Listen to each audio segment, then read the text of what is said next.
Hi Coach, in today's video we're going through 4 ways you can overcome imposter syndrome in your business. Are you ready? Let's get started.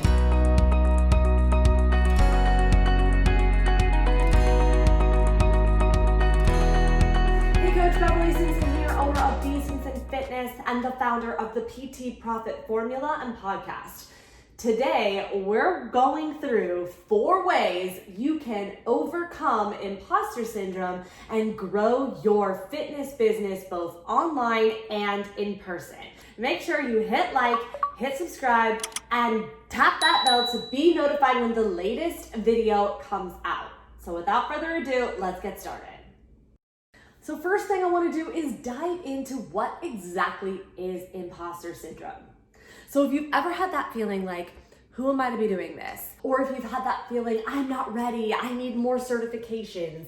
Or maybe you feel like, I can't grow a business because I don't even know where to start. Or what will people think? Or I hear this a lot from my clients is, I just don't want to annoy anybody. Now, or how about, now this one was a big thing for me, which was, there's someone who can do it better, faster, more. I need to wait until I have more certifications. I need to wait until I get that 6-pack. Or I need to wait until I look the part. Or there's someone else out there that has a bigger following. This was a big one. So let's go ahead and identify what that actually is. Imposter syndrome is a fancy way of saying, I am afraid and I don't feel like I'm enough. So let's dive into step number 1. Recognize that what you're dealing with is fear and fear of judgment. That's one of the first steps to changing any habit, is to acknowledge that it's happening. Because research shows us that 95% of what it is that we're doing on a day-to-day basis, it's done on automation. Our brain is always looking for the fastest, most efficient way to process something. Think about it. When was the last time you were driving your car to any place that you go all the time, like the grocery store? Can you recognize, do you remember how many lights there were? Do you remember how many were yellow? Do you remember how many were green? Or haven't you ever had that moment where you've just all of a sudden arrived at your place and wondered how you got there because you were thinking about something completely different, like that meeting or that training session or that client session? That's an example of doing something on automation. So anytime that we want to change something, and after we can acknowledge it, we can change it. And so the first step is to recognize what is happening. Recognize you're having a moment of fear and you're afraid of being judged. Now here's the good news. You're going to be judged 100% of the time. So you might as well just do something that you love. Think about it. Go to your favorite movie of all time. Go look it up on Rotten Tomatoes. Favorite movie, and undoubtedly, even if it had a 99.9% rating, you're gonna have a negative comment. Someone out there in the world is not gonna like your favorite movie. Now, does that mean that your favorite movie is bad? No. It means that there's somebody else out there that has a different opinion than you. And that's a good thing, because not one person can train all 8 billion people out in the world. It's your job and your content to attract the people that you're going to serve best and push away the people that are not your ideal client.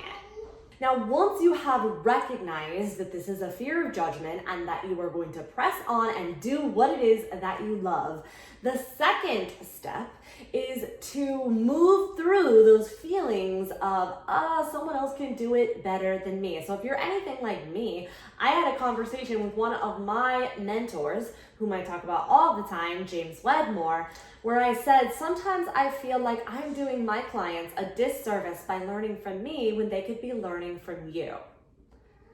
And what he said to me in that moment was that, Beverly, not everybody can coach or train all 8 billion people on the planet. There are going to be people that resonate with you and they're not going to resonate with me.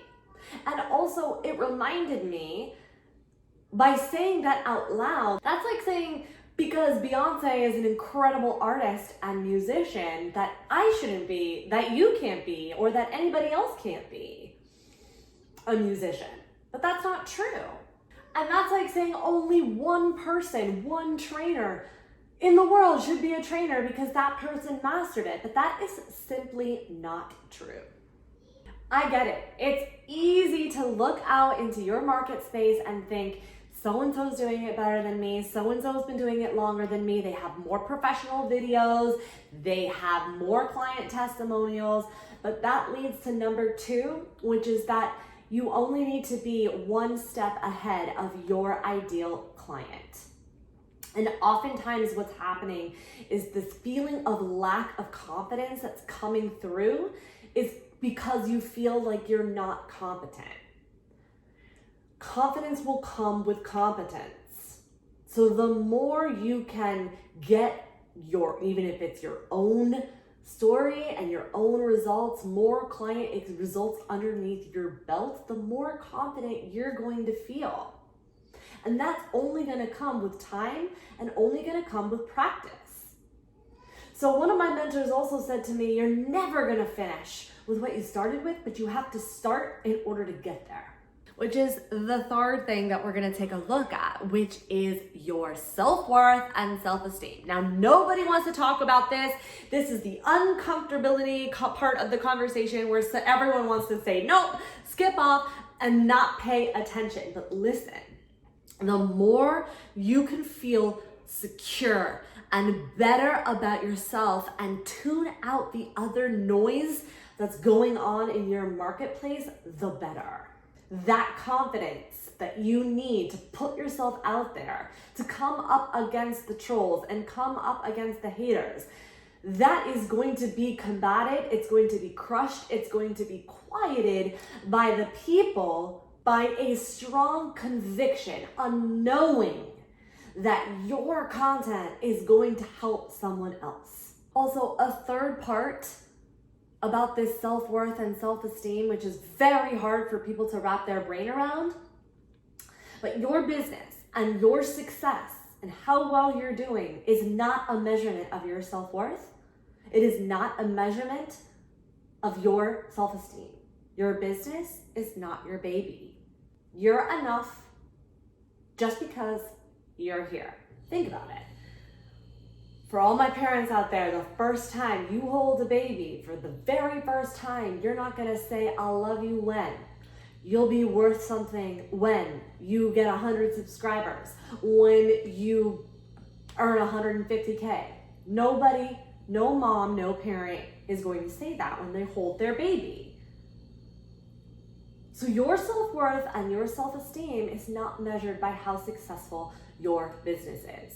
The faster that you can get on board with that, the faster you're going to be able to feel better about putting your content out there.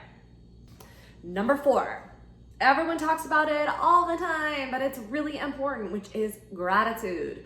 You cannot feel negative. You cannot feel unworthy. You cannot feel like you're sucking.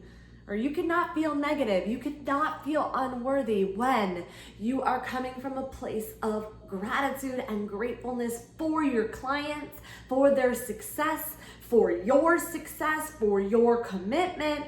All of that is going to help combat those feelings of I'm not enough, or who am I to be doing this? Because a better question to be asking yourself is, who are you not to be doing? Because a better question to ask yourself is, why not you? Because the truth of the matter is, if it's not going to be you, it will be someone else.